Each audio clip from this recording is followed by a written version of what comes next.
पिछले एपिसोड में हमने देखा था कि एंसेस्टर जीशिंग ने स्पिरिट गिल्ड के ऊपर आकर अटैक कर दिया था और वो यहाँ पर आने के बाद पूरी की पूरी स्पिरिट गिल्ड को बर्बाद करने की कोशिश कर रहा होता है। स्पिरिट गिल्ड वाले अपनी पावर का यूज करते हुए उस एंसेस्टर जीशिंग के साथ फाइट करने की कोशिश करते हैं, लेकिन फिर भी वो उतना कुछ खास अटैक कर नहीं पा रहे थे। चूफेंग भी यहाँ पर आकर पहुंच चुका था जो कि हेल्प करने के लिए आया था अपने स्पिरिट गिल्ड के, लेकिन फिर भी वो यहाँ पर उतना कुछ खास कर नहीं पाता। स्पिरिट गिल्ड का मास्टर भी आकर पहुंच जाता है और वो भी यहाँ पर जीशी के साथ मुकाबला करने की कोशिश करता है, लेकिन तब भी जीशी ज्यादा स्ट्रॉन्ग था। चूफेंग को समझ में आ चुका था कि अगर उसको जीशी को हराना है तो उसको उसी मंकी की हेल्प लेनी पड़ेगी जो कि घोस्ट टावर के अंदर रहता है। वही अगर उसकी हेल्प करता है तो ही यहाँ पर उसका स्पिरिट गिल्ड बचेगा और वो जीशी को हरा पाएगा। तो चूफेंग जा चुका था उसी घोस्ट टावर के अंदर, जिसके बाद यहाँ से ये एपिसोड शुरू होता है। तो इस एपिसोड की शुरुआत में हम घोस्ट टावर के 4th फ्लोर का सीन देखते हैं। चूफेंग जैसे ही वहां पर आया था वो कहने लग जाता है कि अब तो यहाँ पर उस मंकी को दिख ही जाना चाहिए क्योंकि वो यहीं पर कैद है ना। तो जैसे वो उसका नाम लेता है वहां पर वो मंकी आकर पहुंच जाता है जो कि हेवन मार्शल रेल्म के 9th स्टेज पे मौजूद है। जैसे ही वो यहाँ पर मंकी देखता है चूफेंग को, वो कहना चाहता है कि अरे चूफेंग, मुझे तो यकीन ही नहीं हो रहा कि तुम तो ब्लू रोब स्पिरिट्स बन चुके हैं, वो भी इतनी जल्दी। क्या कमाल की बात है, तुमने तो अजूबा कर दिया। मैंने सुना कि तुम्हारे पास वो असुरा कुल्हाड़ी जो है वो भी आकर पहुंच चुकी है, तो मुझे दिखाओ ना कि वो कैसे दिखती है। चूफेंग उसको अपनी असुरा एक्स भी दिखाता है और जैसे वो देखता है मंकी तो उसको देखकर वो हैरान रह चुका था कि यार क्या कमाल की चीज है। वो जैसे यहाँ पर उस कुल्हाड़ी को छूने की कोशिश करता है सीधा उड़कर दूर फेंका जाता है। चूफेंग उसको बताने लग जाता है कि तुम जो की बस की बात नहीं है इस कुल्हाड़ी को छूना। जिसके पास असुरा गॉड की पावर है वही यहाँ पर इस कुल्हाड़ी को छू सकता है, जैसे कि मैं हूँ। और मैं इसको छूता नहीं बल्कि बहुत अच्छे से चलाता भी हूँ। तो अब चलो, जो तुम्हारा काम है वो जल्दी जल्दी पूरा करो, मुझे यहाँ से बाहर निकालो, उसके बाद मैं तुम्हारी हर चीज में मदद करूंगा। कोई भी मुसीबत आने दो, कुछ भी आने दो, मैं तुम्हारा साथ देने के लिए तैयार हूँ, बस तुम्हें मेरी हेल्प करनी है। तो चूफेंग कहता है कि बिल्कुल सही बात है, बाहर कुछ और भी बंदे मौजूद हैं जो मार खाना चाहते हैं, तो मैं तुम्हें इसलिए ले जाना चाहता हूँ कि ताकि तुम उनकी बचा सको और उनका जो सपना है तुम उसको पूरा कर सको। तो मंकी कहते कि ठीक है मैं तुम्हारा ये काम कर दूंगा, लेकिन उससे पहले तुम्हें एक टेलीपोर्ट करने वाला फॉर्मेशन क्रिएट करना पड़ेगा जो कि डायरेक्ट बाहर खुलता होगा, जिसके जरिए मैं इस घोस्ट टावर के अंदर से बाहर निकल सकता हूँ, क्योंकि अगर मैं बाहर नहीं निकला तो मैं तुम्हारी मदद कैसे कर पाऊंगा। तो चलो फटाफट से मुझे यहाँ से बाहर निकलने का काम शुरू कर दो। तुम ब्लू रोड स्पिरिटिस्ट तो बनी चुके हो, तो मैं तुम्हें सिखाता हूँ कि वो टेलीपोर्ट करने वाला फॉर्मेशन कैसे बनाता है। 10 दिन के अंदर तो तुम सीख ही जाओ क्या, लेकिन तभी वहां पर कोई ना जाती और कहना चाहती कि उसकी कोई जरूरत नहीं पड़ेगी। वो चूफेंग से कहना चाहती कि चूफेंग चलो यहाँ से, अगर यहाँ पर तुम इसकी बातें मानते रहोगे 10 दिन लगा दो कि वो फॉर्मेशन सीखने में, तब तो स्पिरिट गिल्ड पूरी तरह से बर्बाद हो जाएगा। हम चलते हैं यहाँ से। तो ये देखने के बाद वो जो मंकी था कहना चाहते कि यार तुम तो असुरा रैल्म की स्पिरिट हो, तुम यहाँ पर क्या कर रही हो, तुम चूफेंग के पास कैसे आ गए, क्या कमाल की बात है। चूफेंग ने क्या क्या अपने पास रखा है, लेकिन वो कुछ और कह पाता कि तब तक कोई यहाँ चूफेंग को लेकर जा चुकी थी। उधर अभी तक की वो जो जीशी था वो मुकाबला कर रहा था उसी स्पिरिट गिल्ड के एंसेस्टर का, और दोनों का जो बैटल होता है वो काफी ज्यादा कमाल का होता है। जीशी तो अभी भी साथ ही स्ट्रॉन्ग लगता है कि वो बहुत ज्यादा गुस्से में आया था, वो आज रुकने वाला नहीं था, उसको किसी भी हालत में उस स्पिरिट गिल्ड को खत्म करना था। तो वो अपने जितने भी अटैक होते हैं वो सभी अटैक का यूज करता है। तो एंसेस्टर भी अपनी पावर को यूज कर रहा था। दोनों के अटैक काफी ज्यादा कमाल के होते हैं, लेकिन फिर भी वो जीशी कहना चाहता है कि तुम कितनी भी कोशिश क्यों ना कर लो, तुम मेरा मुकाबला नहीं कर सकते, मैं तुम्हें आसानी से हरा दूंगा। वो यहाँ पर फायर के पावर को यूज करता, तो वही वो जो स्पिरिट गिल्ड का एंसेस्टर था वो अपने आइस के पावर को यूज करता। दोनों के दोनों अपनी पावर का यूज करते हुए एक दूसरे के ऊपर अटैक कर रहे थे। उनका बैटल बहुत ज्यादा इंटेंस होता है, जिस वजह से हर तरफ बिल्कुल धुआं होने लग गया था, सब जगह टूटने फूटने लग जाती है और सारे लोगों की जान खतरे में आ चुकी थी। ऐसा लग रहा था कि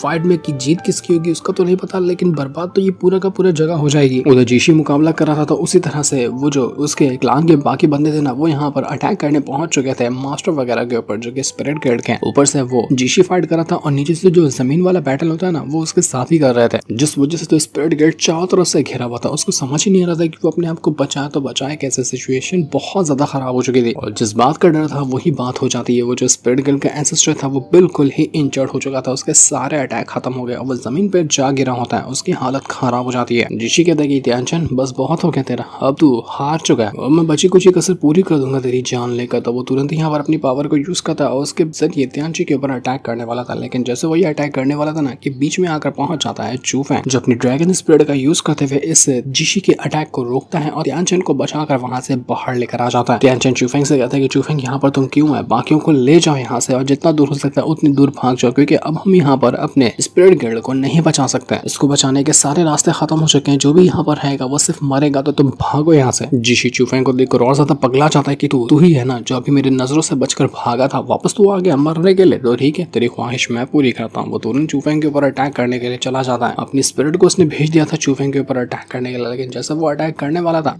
कि तभी वहां पर एक धमाकेदार एंट्री मारता है वही मंकी, क्योंकि बाहर निकलने से पहले चूफेंग ने आखिरकार उस मंकी को बाहर निकाल ही लिया था। और जैसे यहाँ पर वो मंकी एंट्री मारता है ना, देखकर सारे के सारे लोग हैरान हो जाते हैं कि भाई साहब ये क्या चीज है, ये बंदर कहाँ से आकर पहुंच गया।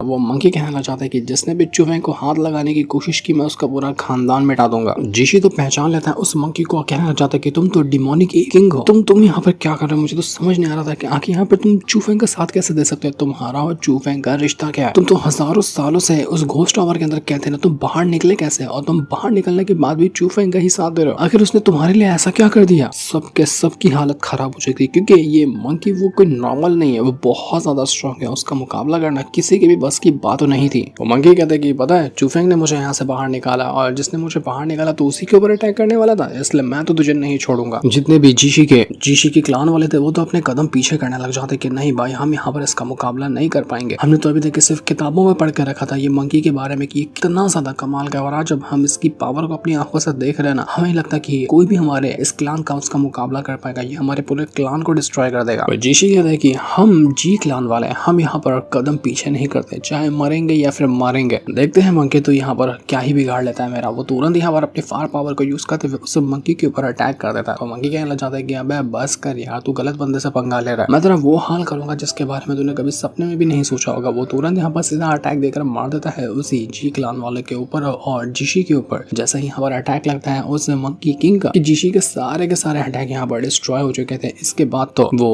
मंकी जो था अपने बीस्ट को बाहर निकाल लेता है जो कि स्पिरिट रैल्म का बीस्ट होता है। और जैसे वो यहाँ पर आया था वो तुरंत ही जितने भी हथियार वगैरह थे, जितने भी बोट वगैरह थे ना, जिनके ऊपर इन जीशी के साथियों ने वेपन लगा कर रखा था स्पिरिट गिल्ड को तोड़ने के लिए, उस सारी बोट को, सारे वेपन को, सब बंदों को डिस्ट्रॉय करके रख देता है। पटक कर मारता है वो जीशी और उसके सारे साथियों को, जिस वजह से तो उनके सारे हथियार खत्म हो चुके थे और अब वो बिल्कुल खाली हाथ हो चुके थे। सारे बंदों की वाट लगी थी। जीशी अकेला बच जाता है और उसके एक दो गिनती चुनती के साथी बचे थे जो कि कुछ ही टाइम पे वो भी मर जाने वाले हैं। वो जो तियांची था चूफेंग से कहना चाहता है कि चूफेंग तुम्हारा बहुत बहुत शुक्रिया जो तुम सही टाइम पे यहाँ पर मदद लेकर आए। वो मंकी किंग से भी कहने लग जाता है कि आपने हमारे इस स्पिरिट गिल्ड को आज बचा लिया, वरना आज हम खत्म हो गए होते। आपका ये एहसान हम कभी नहीं भूलेंगे। चूफेंग भी तियांची से कहने लग जाता है कि मैं तो स्पिरिट गिल्ड का ही एक मेंबर हूँ, तो ये मेरा फर्ज बनता है कि जहाँ का मैं मेंबर हूँ उस जगह को प्रोटेक्ट करने के लिए कुछ तो करूँ, इसलिए मैंने ये किया। आपको मुझे थैंक यू कहने की कोई जरूरत नहीं है। जितने भी दुश्मन थे सभी का अब तक के खात्मा हो चुका था और यहाँ पर ये जो बैटल था वो स्पिरिट गिल्ड वालों ने जीत लिया होता। तो चूफेंग कहना चाहता है कि अब ये बैटल खत्म हो चुका है तो मुझे यहाँ से जाना होगा। चूफेंग और बाकी सारे लोग वहाँ से स्पिरिट गिल्ड से निकल जाते हैं अपने सेट में जाने के लिए। और रास्ते में मंकी जो था चूफेंग को बताने लग जाता है कि चूफेंग तुझे पता है जितना टाइम तक कि मैं उस घोस्ट टावर के अंदर था ना, घोस्ट टावर के बहुत सारे ट्रेजर को मैंने अपने बैग में भर लिया है। मुझे पता था कि मैं कभी ना कभी तो बाहर निकलूंगा, जब बाहर निकलूंगा तो ये मेरे काम आएंगे। तो देखा मेरा दिमाग क्या कमाल का ना, ले चेक कर ट्रेजर इसके अंदर कैसे कैसे है। कोई भी चूफेंग को बता दे कि वाह इसमें बहुत कमाल का ट्रेजर है। वो मंकी मुझे पागल तो लगता है लेकिन तुम्हारे लिए बहुत अच्छे काम करता है। चूफेंग भी खुश कि चलो वाह क्या कमाल की चीज मिली है। चूफेंग यहाँ पर उस मंकी को सूरू और सुमिंग के बारे में बताता है कि मुझे उनको ठीक करना है, क्या आपके पास कोई तरीका है कि मैं उसको कैसे ठीक कर सकता हूँ। तो मंकी किंग कहता है कि एक बार मुझे वहां पर ले चलो, मैं देखता हूँ कि मैं क्या कर सकता हूँ। तो वहीं हम यहाँ पर उस मास्टर को देखते हैं जो कि सूरू और सुमिंग का ख्याल रखा था। उनकी जो बॉडी थी वो उसको बचाने की कोशिश कर रहा था क्योंकि उनकी सोल तो वो बॉल में जा चुकी है ना, तो उनकी बॉडी को वो सेव करने में लगा हुआ था। लेकिन फिर भी यहाँ पर वो बॉडी के ऊपर जो पावर लगी हुई थी वो टूटने लग जाती है, मतलब कि अब बॉडी भी खत्म हो जाएगी। तो जैसे ही वहाँ पर मंकी किंग आता है वो देखने लग जाता है कि यहाँ पर ये हो क्या रहा है इनको। वो तुरंत यहाँ पर अपनी पावर को यूज करता है। पावर का यूज करने के बाद सूरू और सुमिंग की जो बॉडी थी उनको एक प्रोटेक्शन के अंदर डालने की कोशिश करता है। उसने अपनी सारी पावर को यूज करते हुए उनके सामने एक प्रोटेक्शन बैरियर क्रिएट कर दिया था ताकि वो बॉडी खत्म ना हो जाए। ये फॉर्मेशन होता है रीइंकार्नेशन वाला, जिसके जरिए वो यहाँ पर उन दोनों को ठीक भी कर रहा था और उनको बचाने की भी कोशिश कर रहा था। मास्टर की हालत तो काफी ज्यादा खराब थी जो इतने टाइम से सूरू और सुमिंग की जो बॉडी है उसका ख्याल रख रहे थे। तो मंकी कहता है कि जाओ जाओ तुम आराम करो, मैं यहाँ पर हूँ ना, मैं आ गया हूँ ना, मैं सब कुछ हैंडल कर लूंगा। मुझे समझ में आ चुका है कि मैं इनको कैसे ठीक कर सकता, बस थोड़ी सी मेहनत लगेगी। तो वो अपने फॉर्मेशन के जरिए अभी भी सूरू और सुमिंग को ठीक करने में लगा हुआ था। उन दोनों को आंखें जो खुल जाती है उनकी, उनको होश तो आ चुका था लेकिन अभी तक के वो बिल्कुल पोजेस थे उसे हेवनली पर्ल की पावर की वजह से, और उनको अभी भी होश नहीं था, वो अभी भी अपने होश में नहीं होते और उसके जरिए वो अटैक करने के लिए तैयार थे चूफेंग और उसके दोस्तों के ऊपर कि हम तुम्हें नहीं छोड़ेंगे। वो उनको अपना दुश्मन मानने लग गए थे। और मंकी जो होता है वो तुरंत अपनी पावर का यूज करते हुए उनको कंट्रोल करने की कोशिश करता है। चूफेंग भी बीच में आ जाता है और वो उनको समझाने की कोशिश करता है कि सूरू सुमिंग पहचानो मुझे और होश में आओ, तुम किसके ऊपर अटैक कर रही हो। मुझे पता है कि तुम मेरी बात सुन सकती हो, बस मेरी बात सुनो, समझो और यहाँ पर अपने आप को होश में लाने की कोशिश करो। यही तरीका है तुम दोनों को बचाने का, वरना अगर हमने कुछ नहीं किया तो तुम कभी नहीं बच पाओगे। मैं यहाँ पर तुम्हें बचाने के लिए आया हूँ, लेकिन फिर भी सूरू और सोमिंग को सुनने के लिए तैयार ही नहीं थे। वो अभी भी यहाँ पर उसके ऊपर अटैक कर रहे थे और जितना भी फॉर्मेशन बनाया था मंकी ने उसको डिस्ट्रॉय करने में लगे हुए थे। दोनों की पावर जो थी वो बहुत ज्यादा कमाल की हो चुकी थी। ज़िलिंग को भी बीच में आना पड़ता, सब लोग चू फेंग के दोस्त बीच में आ चुके थे और वो यहाँ पर उन दोनों से अटैक करने की कोशिश कर रहे थे। अटैक वो करते तो उसके साथ साथ वो उसको समझाते भी कि देखो तुम कौन हो, अपने आप को पहचानो और वो जो बॉल ने तुम्हारे ऊपर पोजीशन हासिल करके रखा है उसके पोजीशन से बाहर निकलने की कोशिश करो। यही एक रास्ता है, वरना तुम कभी भी बाहर नहीं आ पाओगे। हैरानी वाली बात ये थी कि सूरो और सुमी की जो पावर थी ना वो पहले से बहुत ज़्यादा इंक्रीज हो चुकी थी। अगर उनके अंदर वो हेवनली पर्ल नहीं होता तो वो इतना स्ट्रॉन्ग नहीं होते जितना कि स्ट्रॉन्ग ये अभी दिख रहे थे। मंकी किंग भी अपना फॉर्मेशन बनाकर तैयार था। अगर उसका फॉर्मेशन ब्रेक होता तो वापस से सूरो और सुमी बेहोश हो जाएंगे और अब तो उनकी जान ही चली जाएगी। इसलिए फॉर्मेशन को बचाना सबसे जरूरी काम था। चू फेंग और ज़िलिंग तो फॉर्मेशन को बचाने में लगे होते हैं ताकि फॉर्मेशन बच जाए तो उन दोनों की जान बचने का चांस होगा। चू फेंग कह रहा था कि देखो मुझे मजबूर मत करो तुम दोनों के ऊपर अटैक करने के लिए। तुम्हें पता है ना कि मैं तुम्हारे पर अटैक नहीं करना चाहता हूँ, ना ही मैं तुम्हारे पर अटैक करता हूँ, लेकिन तुम मेरी बात क्यों नहीं समझ रही? तुम्हें समझना पड़ेगा मेरी बात को, तुम्हें होश में आना पड़ेगा, पहचानना पड़ेगा कि आसपास तुम्हारे क्या हो रहा है। लेकिन वो दोनों तो सुनने को तैयार ही नहीं थे। वो भी यहाँ पर उस रीइंकार्नेशन फॉर्मेशन को डिस्ट्रॉय करने में लगे थे जो कि उस मंकी ने बनाया था दोनों को ठीक करने के लिए। क्योंकि फॉर्मेशन से उनको तकलीफ हो रही थी ना, तो उनको लग रहा था कि ये फॉर्मेशन उनकी जान ले लेगा। ये तकलीफ भी उस पल को ही हो रही थी जो कि उनके अंदर मौजूद है। तो पल ही उनके जरिए अटैक करवा रहा था फॉर्मेशन के ऊपर। तो यहाँ पर चू फेंग के बर्दाश्त के बाहर हो जाता है तो वो यहाँ पर सीधा सूरो और सोमिंग को ट्रैप करने की कोशिश करता है, लेकिन फिर भी कोई फायदा नहीं होता। वो दोनों अपनी पावर का यूज करते हुए अभी भी उन दोनों के ऊपर जो चू फेंग के दोस्त थे उनके ऊपर अटैक कर रहे थे, लेकिन फिर भी जो फॉर्मेशन अपना असर दिखाना शुरू करता है ना तो थोड़ा थोड़ा वो यहाँ पर दोनों अपने कंट्रोल में आने लगे थे। लेकिन हल्का सा कंट्रोल में आते वापस से वो हेवनली पर्ल उनको अपने कंट्रोल में ले लेता। वो हेवनली पर्ल दोनों को छोड़ना नहीं चाहता क्योंकि हेवनली पर्ल ऐसे छोड़ देगा तो वो तो उसकी तो वाट लग जाएगी। बड़ी मुश्किल से उसको एक इंसान का शरीर मिला तो ऐसे कैसे वो मौका जाने देगा। इस वजह से वो दोनों अपनी पावर को मिला लेते हैं और जो दोनों हेवनली पर्ल था ना आइस ऑफ फायर वाला, वो दोनों आपस में मर्ज हो जाता है। और जब ये पावर मर्ज हुई थी तो एक टेरिफाइंग एनर्जी वहां पर क्रिएट हो जाती है जिसके अंदर आइस की और जिसके अंदर फायर की दोनों की पावर बिल्कुल परफेक्टली बैलेंस थी। और ये अटैक देखने में इतना कमाल का लग रहा था कि अगर जिसके ऊपर लग जाता उसकी तो धज्जियां उड़ा कर रख देगा। चू फेंग भी परेशान हो जाते कि भाई साहब ये क्या अटैक बना दिया इन लोगों ने। अब नहीं लगता कि इससे यहाँ पर ये फॉर्मेशन टूट पाएगा। चू फेंग तुरंत ही अपने आप को और अपने दोस्तों को फॉर्मेशन के अंदर डालते हुए बचाने की कोशिश करता है ताकि उनको कुछ भी ना हो, क्योंकि ये जो टेरिफाइंग एनर्जी निकलती थी ना वो इतनी खतरनाक थी कि वो किसी की भी जान ले सकती है, चाहे कितना भी स्ट्रॉन्ग कल्टीवेटर क्यों ना। क्योंकि आइस ऑफ फायर का ऐसा मिश्रण बना था कि उसको रोक पाना बिल्कुल नामुमकिन होता है। देखते ही देखते वो रीइंकार्नेशन फॉर्मेशन जो था वो काफी हद तक के डैमेज भी होने लग गया था। वो मंकी जो होता है वो कहना चाहता है कि बस बस कितना उछलोगी तुम दोनों, मुझे और ज्यादा परेशान मत करो, मुझे परेशान होना बिल्कुल भी पसंद नहीं है। तो तुरंत ही वो अपनी पावर को यूज करता है और उन दोनों जो मिलाकर अपना अटैक तैयार किया था ना आइस ऑफ फायर वाला, वो उसको डैमेज करने की कोशिश कर रहा था। वो उस अटैक को भी अपने एक अजीब से क्यूब फॉर्मेशन के अंदर डाल देता है। ये एक मिस्टीरियस मेज जो होता है ना भूल भुलैया वैसा टाइप का फॉर्मेशन था, ताकि एक बार जब वो आइस ऑफ फायर की पावर उसके अंदर चली जाए तो वो बाहर निकलने का रास्ता ही भूल जाए कि वो कैसे बाहर निकलेगी। तो जैसे ये काम हुआ था वो यहाँ पर वापस से सूरो और सुमिंग को ठीक करने की कोशिश करता है, लेकिन जैसे वो उनको ठीक कर रहा था एक बार फिर से वो जो पर्ल की पावर थी वो उनके ऊपर हावी होने लगती। वो मंकी भी कहना चाहता है कि यार ये पर्ल तो बहुत ज्यादा जिद्दी है, मैंने हर चीज ट्राई कर ली ये लेकिन फिर भी मान ही नहीं रहे। मैं ज्यादा प्रेशर नहीं लगा सकता वरना दोनों की जान को खतरा हो सकता है, इसलिए मुझे जो करना होगा वो आराम से ही करना होगा। लेकिन ये हेवनली पर्ल तो मुझे आराम से कुछ करने दे ही नहीं रहे, समझ नहीं आ रहा कि क्या करूं। वो अभी भी अपनी पूरी जान लगाया हुआ था। अगर वो यहाँ पर नहीं होता तो सूरो और सुमिंग तो अब तक के मर गए होते, लेकिन फिर भी वो मंकी हार मानने वाला नहीं था कि मैं तो हार नहीं मान सकता, इतना जल्दी कैसे हार मान लूंगा। इसलिए वो अपनी पावर को यूज करता है और वापस से अपनी पावर को यूज करने के बाद वो सूरो और सुमिंग को एक छोटे से फॉर्मेशन के अंदर ट्रैप करके रख देता है और सब कुछ यहाँ पर शांत हो चुका था क्योंकि हेवनली पर्ल भी अब सप्रेस हो गया होता है।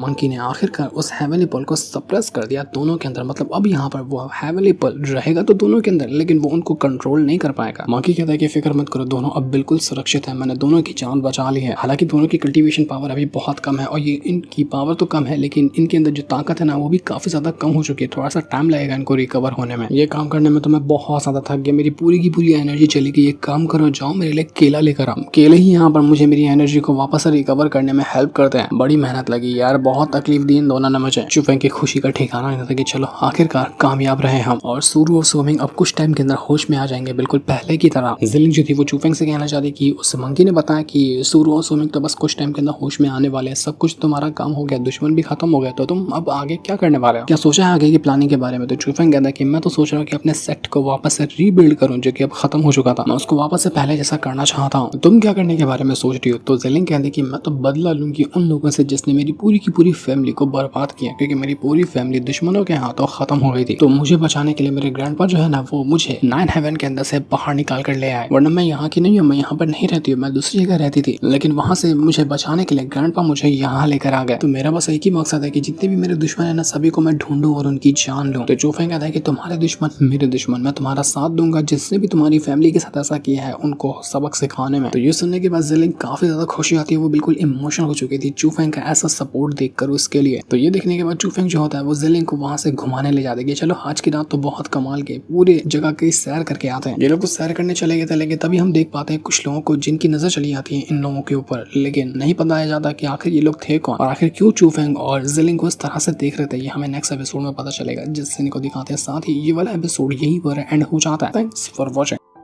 पिछले एपिसोड में हमने देखा था कि चूफेंग उस मंकी के पास चला गया था उसको घोस्ट टावर के अंदर से बाहर निकालने के लिए, और काफी मेहनत के बाद वो उसको वहां से बाहर भी निकाल लेता है। इसके बाद वो लोग जा चुके थे जीशी से मुकाबला करने के लिए। तो जब यहाँ पर जीशी उनके ऊपर अटैक करने की कोशिश करता है तो मंकी ने अपनी पावर को यूज करना शुरू कर दिया था, और मंकी की पावर के सामने तो वो जीशी बिल्कुल भी नहीं टिक पाता और उसकी हालत खराब हो चुकी थी। इस वजह से वो जो स्पिरिट गेट था वो बच जाता है। जीशी और उसके साथियों को वहां से भागना पड़ा था, जिसके बाद चूफेंग मंकी से कहने लग जाता है कि हमें सूरो और सुमिंग को बचाना होगा। तो मंकी वहां पर जा चुका था जहां पर सूरो और सुमिंग होते हैं, और वो उनको भी अपनी पावर का यूज करते हुए ठीक करने की कोशिश करता है। मेहनत तो बहुत ज्यादा लगती है, लेकिन फिर भी वो ये काम कर चुका था। जिसके बाद यहाँ से ये एपिसोड शुरू होता है। तो इस एपिसोड की शुरुआत में हम बाजार का सीन देखते हैं जहाँ पर काफी ज्यादा चहल पहल थी। चूफेंग और जेलिंग भी यहाँ पर होते हैं। तो चूफेंग जेलिंग को बता रहा था जब मैं छोटा था ना तो फादर मुझे यहीं पर घुमाने लाया करते थे, ये बहुत जगह अच्छी है, मैं यहाँ पर अपना पूरा बचपन गुजारा है। तो जेलिंग कहती है कि मेरे ग्रैंडपा तो मुझे कहीं भी जाने नहीं देते थे ताकि किसी को भी मेरी वो जो डिवाइन बॉडी है उसके बारे में ना पता चल जाए। मैंने अपनी ज्यादातर टाइम जो है ना उसको अकेले ही गुजारा है, तो आज तुम्हारी जिम्मेदारी है कि तुम मुझे हर तरफ घुमाओ और सारी जगह के बारे में बताओ। तो चूफेंग कहता है कि हाँ हाँ बिल्कुल क्यों नहीं। वो यहाँ पर उसको पूरे बाजार में घुमाने लग जाता है, जो भी अच्छी चीज होती है वो वहाँ पर उसको लेकर जाता, और जेलिंग को वो बहुत ज्यादा खुश रखने की कोशिश कर रहा था ताकि जितना भी अभी परेशानी हुई है वो सारी परेशानी जेलिंग भुलाते हैं। वो लोग सारी चीजों को देखते हैं, पटाखे चलाते हैं, और जितने भी अच्छे काम हो सकते थे वो लोग एक साथ करते हैं। जेलिंग को तो यहाँ पर आकर बहुत अच्छा लग रहा था, वो बहुत ज्यादा खुश होती है, और चूफेंग तो बस उसको ही देखा जा रहा था क्योंकि जेलिंग इतनी ज्यादा खुश, उसको बहुत ज्यादा अच्छी दिख रही थी। इसके बाद ये दोनों लैंटर्न जलाने के लिए पहुंच जाते हैं और उसको समुद्र के अंदर बहा देते हैं। चूफेंग कहता है कि मेरे फादर ने कहा था कि अगर हम लैंटर्न को समुद्र में बहा देते हैं और कोई इच्छा मांगते हैं ना तो वो जरूर पूरी होती है। तो जेलिंग चूफेंग से कहती है कि तुमने कौन सी इच्छा मांगी। तो जिस पर चूफेंग कहता है मैंने ये इच्छा मांगी है कि मैं मार्शल गॉड बनूं और जितने भी मेरे करीबी लोग हैं ना मैं उन सभी को हमेशा प्रोटेक्ट करूं, उनके ऊपर कोई आंच ना आने दो। तो अब तुम बताओ कि तुमने कौन सी इच्छा मांगी है। तो जेलिंग कहती है कि अभी वो टाइम सही नहीं है, जब सही टाइम आएगा ना तो मैं तुम्हें अपनी इच्छा जरूर बताऊंगी। तो दोनों यहाँ पर जैसे ही खुश थे कि तभी वहाँ पर वो सारे बंदे आकर पहुंच जाते हैं जिनको हमने पिछले एपिसोड के लास्ट में भी देखा था इनके ऊपर नजर रखते हुए। और ये दोनों असल में जेलिंग के ना फादर और मदर होता है। वो यहाँ पर आने के बाद चूफेंग से कहने लगे थे कि चूफेंग घटिया इंसान कहेंगे, तेरी हिम्मत कैसे हुई तू मेरी बेटी के साथ घूम रहा है, तू है कौन और आया कहाँ से। जेलिंग खुद यहाँ पर अपने पेरेंट्स को देखकर हैरान थे कि आप लोग यहाँ पर कैसे आ गए, मैंने तो कभी नहीं सुना कि मेरे पेरेंट्स जिंदा है। वो अपने ग्रैंडपा से कहते हैं ग्रैंडपा ये लोग सच कह रहे हैं क्या, आपने तो हमेशा से यही कहा कि वो दोनों मर चुके हैं। तो उसके ग्रैंडपा कहते हैं कि माफ करना लेकिन मुझे वो झूठ कहना पड़ा, ये दोनों ही तुम्हारे पेरेंट्स हैं, वो भी बिल्कुल सगे वाले पेरेंट्स हैं। मजबूरी थी जिसमें मुझे ये बात छुपानी पड़ी। तो वहाँ पर एक दूसरा एल्डर भी होता है जो कि जी फैमिली का हेड था, वो यहाँ पर कहने लग जाता है कि अगर उस इमॉर्टल स्लेइंग पैलेस वालों को पता चल जाता है कि जेलिंग किसी बाहर के इंसान के साथ मौजूद है तो वो लोग क्या करते तुम सोच भी नहीं सकते। आखिर ये कहाँ से है इंसान अगर पहुंच गया जो जेलिंग के साथ इतना घूम रहा है। तो ये सुनकर जेलिंग को बहुत ज्यादा गुस्सा आता है। वो सीधा उस फैमिली हेड के ऊपर स्वॉर्ड रखते हुए कहती कि तू है कौन और तू मेरे बारे में कुछ भी नहीं कह सकता। लेकिन उसके ग्रैंडपा को शांत करा देते, देखो ये तुम्हारी फैमिली के हेड है, तुम इसको कुछ भी नहीं कह सकती, थोड़ा सा रिस्पेक्ट दिखाओ उसको। जेलिंग के जो ग्रैंडफादर थे वो कहने लग जाते कि देखो जो तुम अब तक जान रही हो ना वो सब कुछ झूठ था। जब तुम पैदा हुई थी तो तुम्हारे अंदर से जो डिवाइन बॉडी की पावर है वो एक्टिवेट हुई थी, और इस वजह से पूरे की पूरी जो ईस्टर्न सी है ना उसके अंदर सबको पता चल गया था कि कोई तो कोई ऐसा इंसान जन्म लिया है जो कि बहुत ज्यादा मिस्टीरियस पावर को होल्ड करता है। तुम्हारे पेरेंट्स तुम्हारे पैदा होने से बहुत ज्यादा खुश थे कि उनके घर में एक ऐसी बच्ची पैदा हुई है जिसके पास डिवाइन बॉडी है, उसके बाद तो उनकी फैमिली हमेशा से राज करेगी और उनकी रेपुटेशन बढ़ जाएगी। अब यहाँ पर हमारी बच्ची डिवाइन बॉडी के साथ है तो बाहर जितने भी सेक्ट वाले ना वो भी हमें प्रोटेक्ट करने के लिए आएंगे, वो भी हमें रिस्पेक्ट देंगे। और उसके बाद जो हमें कोई भाव नहीं देता था इस ईस्टर्न सी के अंदर हमारा भी नाम रोशन होगा। लेकिन जेलिंग के ग्रैंडफादर को पता था कि ये जो डिवाइन बॉडी है ना ये कोई अच्छी बात नहीं हुई जेलिंग के लिए, बल्कि इसकी वजह से दुनिया में जितने भी लोग हैं जिसको भी पता चलेगा कि जेलिंग के पास डिवाइन बॉडी है वो उसका गलत इस्तेमाल करने की कोशिश करेंगे। ये ब्लेसिंग नहीं है जेलिंग के लिए बल्कि ये एक मुसीबत है। जिसके बाद वहाँ पर इस इजी फैमिली का जो हेड था वो आ जाता है और आकर कहने लग जाता है कि बहुत बहुत बड़ी खुशखबरी की बात है, क्योंकि इमॉर्टल स्लेइंग पैलेस वाले लोग जो है ना उनको जेलिंग के बारे में पता चला है। तो वहाँ के लॉर्ड ने अपने बेटे की शादी जेलिंग के साथ मंजूर करवा दी है। कुछ टाइम के बाद उन दोनों की ये शादी हो जाएगी। तो ये सुनकर जेलिंग के पेरेंट्स तो बहुत ज्यादा खुश थे कि अरे वाह ये तो कमाल की बात हो गई कि इतने बड़े पैलेस के अंदर हमारी बच्ची जाएगी। पर जेलिंग के ग्रैंडपा कहते कि तुम लोग पागल तो नहीं हो गया ना, ये आज ही तो पैदा हुई है और आज ही तुम यहाँ पर कह रहे हो कि इसकी शादी अभी से तय करा दी गई है। लेकिन वो जो लॉर्ड था वो यहाँ पर सीधा सीधा जेलिंग के ग्रैंडपा को शांत करवा देते कि तुझे बीच में बोलने की कोई जरूरत नहीं है, जो मैंने बात कर दी है वो बात फाइनल है। आज नहीं हो रही शादी, आज से करीब 20 साल बाद जैसे ही जिसका जेलिंग का 20वां जन्मदिन आएगा ना उसी दिन आएंगे इमॉर्टल स्लेइंग पैलेस वाले और वो उसको ले जाएंगे। उन्होंने इस शादी को मंजूर करने के लिए एक हेवनली स्टेबलाइजिंग पिल दी है जो कि जेलिंग की डिवाइन बॉडी पावर को थोड़ा सा स्टेबल करेगी और इससे जेलिंग को ज्यादा तकलीफ नहीं होगी। तो अब आगे कोई भी सवाल नहीं उठाएगा, मैंने ये बात पहले फाइनल कर दी है और ये बात अब बदलने वाली नहीं है। जेलिंग ही हमारी फैमिली की किस्मत को बदलने वाली है। जब हम इमॉर्टल स्लेइंग पैलेस वालों से रिश्तेदारी कर लेंगे तो फिर तो हमारा नाम पूरे के पूरे ईस्टर्न सी के अंदर रोशन हो जाएगा।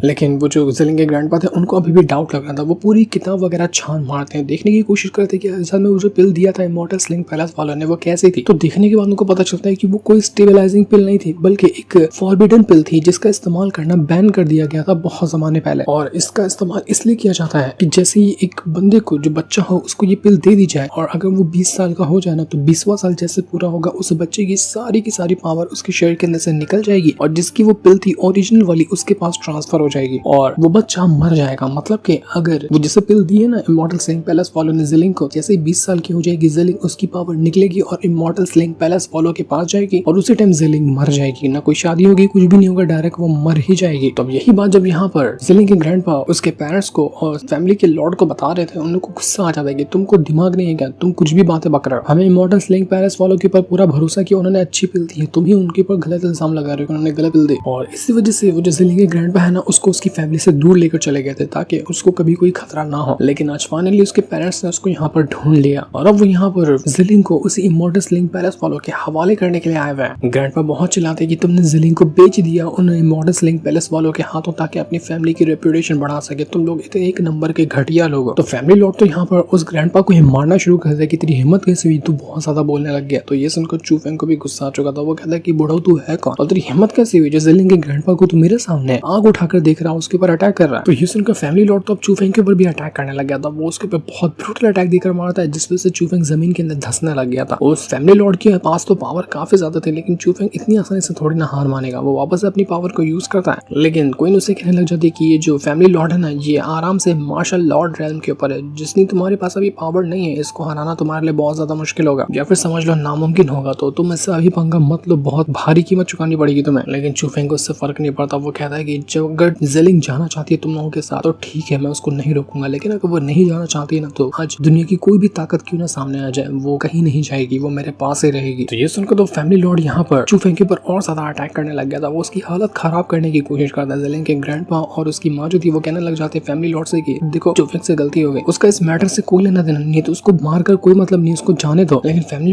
लॉर्ड तो यहाँ पर रुकता ही नहीं है, वो चूफेंग को मारने की कोशिश कर रहा था। तो ये देखकर जेलिंग को चूफेंग के साथ बिताए हुए लम्हे याद आने लग जाते हैं कि किस तरह से चूफेंग ने उसको बचाने के लिए अपनी कई बार जान खतरे में डाली और आज यहाँ पर चूफेंग को खतरे में देखकर जेलिंग से ये बर्दाश्त नहीं हो रहा था। इसलिए वो चूफेंग को बचाने के लिए अपने फैमिली लॉर्ड से कहती है कि मैं तुम्हारे साथ जाऊंगी, लेकिन चूफेंग को तुम छोड़ दो, उसको एक खरोच तक आनी नहीं चाहिए। चूफेंग जेलिंग से कहते हैं कि जेलिंग पागल हो गई हो क्या, तुम मेरे लिए ये काम क्यों कर रहे हो? देखो मुझे पता है कि तुम उसके साथ नहीं जाना चाहते, फिर भी तुमने मुझे बचाने के लिए ये क्यों किया? तो जेलिंग कहती है कि तुम सही कह रहे हो, मैं कहीं नहीं जाना चाहती हूँ तुम्हें छोड़कर, ना ही मैं तुम्हारे बगैर रहना चाहती हूँ, पर अगर मेरे यहाँ से रहने से तुम्हें कुछ हो जाता है ना तो वो मुझसे बर्दाश्त नहीं होगा। वो यहाँ पर खूब रोती है चूफेंग को गले लगाकर, उससे कहना चाहती है कि चूफेंग अपना हमेशा ख्याल रखना। और तुमने पूछा था ना कि मैंने लैंटन को समुद्र में बहा कर कौन सी विश मांगी थी, यही विश मांगी थी कि तुम्हारे ऊपर जिंदगी में कभी कोई आंच ना आए, यही मेरी विश थी। ये सुनकर चूफेंग की आंखें नम हो जाती है, वो खूब रोता है। दोनों यहाँ पर बहुत रोते हैं। जेलिंग जा तो रही थी लेकिन चूफेंग से कहती है कि मैं चाह रही हूँ, लेकिन मैं उम्मीद करती हूँ कि जिस दिन मेरी शादी होगी ना उससे पहले तुम मुझे बचाने के लिए आ जाओगे, क्योंकि मैं तुम्हारे बगैर किसी और के साथ नहीं रह सकती। तो तुम्हें मुझे बचाने के लिए आना होगा, वरना मैं वो शादी रोकने के लिए किसी भी हद तक के जा सकती हूँ। वो साफ साफ तो नहीं कहती, लेकिन उसके कहने का यही मतलब था कि अगर शादी होने से पहले चूफेंग नहीं आया ना तो वो खुद की जान दे देगी और चूफेंग के अलावा किसी और के साथ वो नहीं रहने वाली। वो रोते हुए वहां से चली जाती है और कह देगी मैं तुम्हारा इंतजार करूंगी, आना जरूर। बहुत ज्यादा इमोशनल सीन था जो किसी को भी इमोशनल कर दे। और इसके बाद वो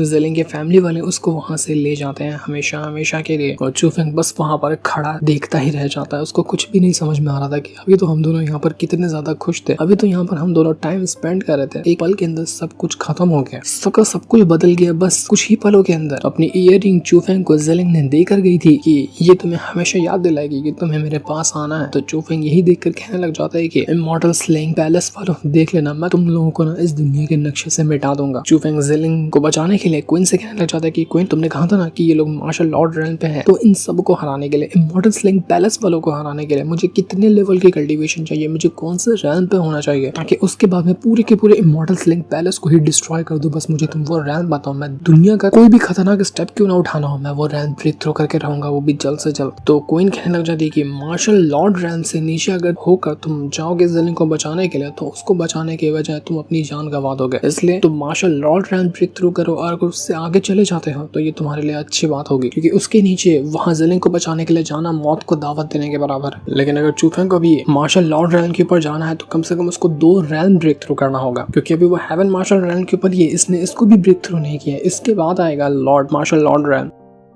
तो चूफेंग सारा ध्यान हटाकर वहीं पर अपनी कल्टीवेशन करना शुरू कर देता था, कम से कम अभी एक रैल्म तो वो अपना कंप्लीट कर सके, उसके बाद वो अगले रैल्म के ऊपर जाएगा। जैसे चूफेंग कल्टीवेशन कर रहा था, वो इतना ज्यादा गुस्से में कल्टीवेशन कर रहा था, उसका हिसाब नहीं था, उसके अंदर से पावर ऐसी बाहर निकल रही थी जिसका कोई हिसाब ही नहीं होता। और उसने यहाँ पर अपना ब्रेक थ्रू कर लिया था। वो मैस्टिक मार्शल रैल्म के 9th स्टेज पे पहुंच जाता है, यानी कि अभी भी यहाँ मार्शल हेवन मार्शल रैल्म जो है ना उसको ब्रेक थ्रू करने के लिए एक और लेवल लगेगा, और उसको यहाँ पर ब्रेक थ्रू करने के बाद वो पहुंचेगा मार्शल लॉर्ड रैल्म के ऊपर। और ये करना एक दिन का काम तो नहीं है, चाहे दिन रात भी मेहनत क्यों ना कर ले, कम से कम साल भर से ज्यादा तो चूफेंग को लगेगा ही। लेकिन ये अच्छी बात थी कि जेलिंग की अभी एज 18 साल की है, उसके पास 2 साल का टाइम है, तो 2 साल के अंदर चूफेंग को ये कल्टीवेशन कंप्लीट करनी होगी। तो वो मास्टर जो थे वहां पर चूफेंग से कहने लग जाते कि तुमने अपने मैस्टिक मार्शल रैंक की पीक को अचीव कर लिया है ना, तो मेरे पास तुम्हारे लिए एक इनहेरिटेंस है जो मैं तुम्हें देना चाहता हूँ। तो वो यहाँ पर एक अजूर ड्रैगन मूवमेंट आर्ट चूफेंग को दे देते हैं और कहते हैं कि ये मैंने कब से तुम्हारे लिए बचा कर रखा था कि जब तुम अपने मैस्टिक मार्शल रैंक की पीक पर पहुंचोगे ना उसके बाद मैं ये तुम्हें दूंगा, और आज तुमने ये काम कर दिया। ये जो टेक्निक है इसको क्रिएट किया था मार्शल एम्पायर ने बहुत टाइम पहले, और ये उनकी सबसे खास टेक्निक थी। वो इस अजूर ड्रैगन को अपने पेट की तरह इस्तेमाल करते थे, और यही अजूर ड्रैगन मैंने अभी तुम्हें दिया है। मास्टर कहना चाहते कि तुम्हें पहले इस अजूर ड्रैगन को अपने कंट्रोल में लेना होगा। अगर वो यहाँ पर तुम्हारे कंट्रोल में आ जाता है, तुम्हें अपने मास्टर चुन लेता है, तो उसके बाद जो तुम्हारी स्पीड होगी ना किसी भी अटैक को करने की, किसी भी स्पीड से भागने की, या कुछ भी पावरफुल चीज इस्तेमाल करने की, वो इतनी ज्यादा हो जाएगी कि किसी मार्शल लॉर्ड रैल्म के बंदे के बराबर तुम हो जाओगे, और उसको भी थोड़ी बहुत टक्कर दे पाओगे तुम। तो अजूर ड्रैगन जो था वो चूफेंग से कहना चाहता है कि तुम्हारे पास ऑलरेडी 9 कलर लाइटनिंग पावर मौजूद है,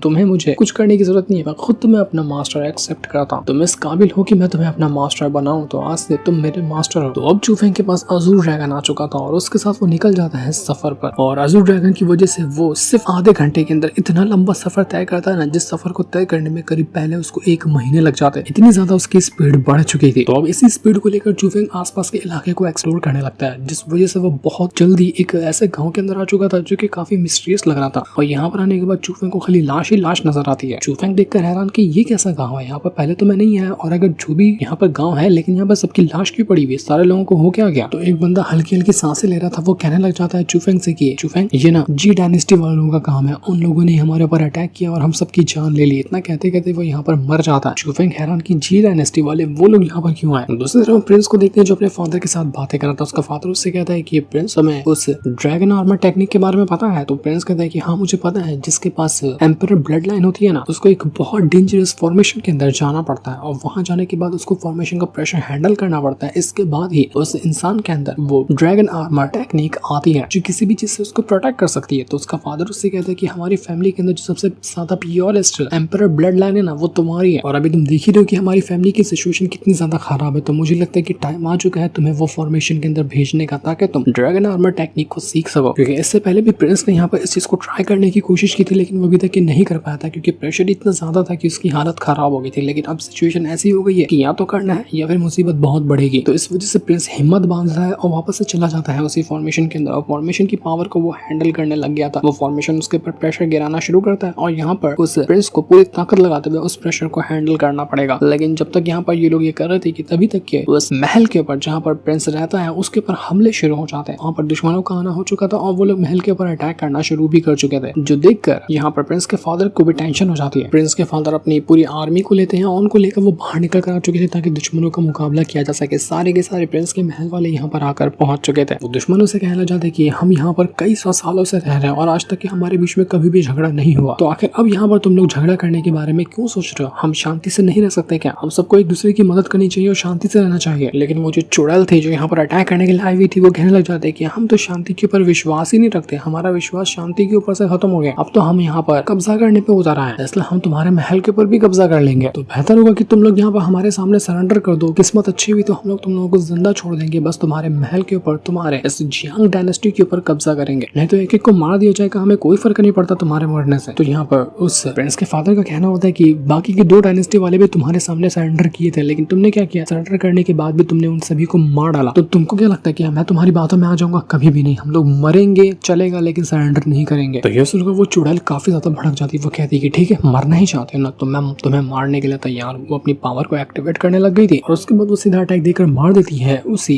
जियांग डायनेस्टी के ऊपर, यानी कि प्रिंस के फादर के ऊपर, और उसके महल को पूरा डिस्ट्रॉय करने के लिए। दोनों तरफ से अब यहाँ पर बैटल शुरू हो चुका था। उन्होंने अपना प्रोटेक्शन बैरियर बनाया था ताकि वो उस अटैक को रोक सके, लेकिन फिर भी बैरियर कुछ खास काम करता हुआ नजर नहीं आता और बैरियर एक पल में टूट जाता है। मतलब कि अब यहाँ पर जियांग डायनेस्टी का खात्मा हो जाएगा, उसको कोई नहीं बचा सकता। जिससे इनको दिखाते साथ ही ये वाला एपिसोड यहीं पर एंड हो जाता है। Thanks for watching.